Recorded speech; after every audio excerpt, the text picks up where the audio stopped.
maeneo mengi katika nchi yetu yanatawaliwa na ukavu, baridi, lakini pia upepo wa kusi. Sasa hiyo ndio hali ya kawaida ambayo tunaitarajia kwa maeneo mengi katika muda mrefu katika nchi yetu. Sasa kwa kipindi cha Juni mpaka Agosti 2025, mwelekeo, tathmini yetu inaonyesha kwamba hali ya baridi ya wastani hadi joto kiasi inatarajiwa katika maeneo mengi ya nchi yetu, na vile vile hali ya baridi ya wastani hadi baridi kali inatarajiwa katika maeneo mengi ya mikoa ya Kigoma, Tabora, lakini vile vile Rukwa, Katavi, Singida pamoja na maeneo ya magharibi mwa mkoa wa Dodoma. Na kwa ujumla tunatarajia kwamba hali ya joto la chini katika maeneo ya mwambao wa pwani ya kaskazini ambayo inajumuisha mikoa ya Dar es Salaam, Pwani na Tanga, lakini vile vile kaskazini mwa mkoa wa Morogoro na katika visiwa vya Unguja na Pemba, tunatarajiwa kwamba joto la chini litakuwa kati ya nyuzi joto 16 mpaka 24, lakini katika maeneo ya miinuko tunatarajia kwamba joto la chini linaweza kuwa chini ya nyuzi joto 12.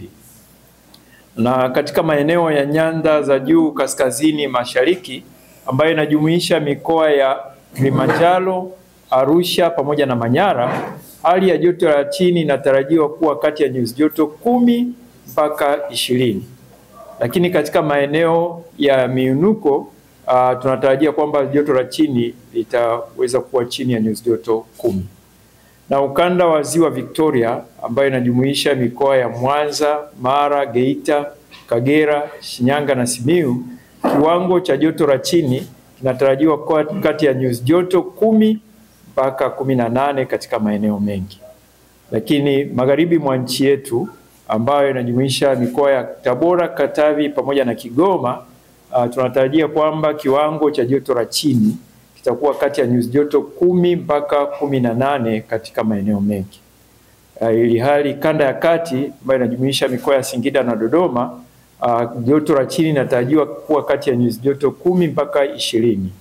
Na nyanda za juu kusini magharibi, mikoa ya Rukwa, Mbeya, Songwe, Iringa, Njombe pamoja na maeneo ya kusini mwa mkoa wa Morogoro, tunatarajia kwamba joto la chini litakuwa kati ya nyuzi joto 6 mpaka 20 na chini ya nyuzi joto 6 kwa maeneo yenye miinuko. Na ukanda wa pwani ya kusini ambayo inajumuisha mikoa ya Mtwara na Lindi, joto la chini linatarajiwa kuwa kati ya nyuzi joto 12 mpaka 20. Na kwa upande wa mkoa wa Ruvuma ni kati ya nyuzi joto 8 mpaka 16. Hata hivyo tunaendelea kusisitiza kwamba vipindi vya baridi zaidi vinatarajiwa hususa katika mwezi wa Julai. Sasa ufuatao ni mwelekeo wa upepo kwa ujumla kuanzia mwezi Juni mpaka Agosti. Tunatarajia kwamba upepo wa wastani utavuma kutoka kusini mashariki katika maeneo mengi ya nchi. Lakini vipindi vichache vya upepo mkali utakaovuma kutoka kusini hususa kwenye mwezi wa Juni na Julai pia vinatarajiwa katika ukanda wa pwani ya bahari ya Hindi pamoja na maeneo ya nchi kavu. Kwa upande mwingine, katika msimu wa kipupwe, vipindi vya mvua za nje ya msimu pia vinatarajiwa hususa katika ukanda wa Ziwa Victoria, mikoa ya Kagera, Geita, Mwanza na Simiyu pamoja na Mara, lakini upande wa ukanda wa pwani, mikoa ya Dar es Salaam, Tanga, Morogoro, Mtwara, Lindi na Pwani ikijumuisha visiwa vya Mafia pamoja na visiwa vya Unguja na Pemba, pia tunatarajia kwamba kutakuwa na uwezekano wa kuwepo kwa mvua za nje ya msimu. Sasa ufuatayo ni tathmini ya athari ambazo tunazitarajia.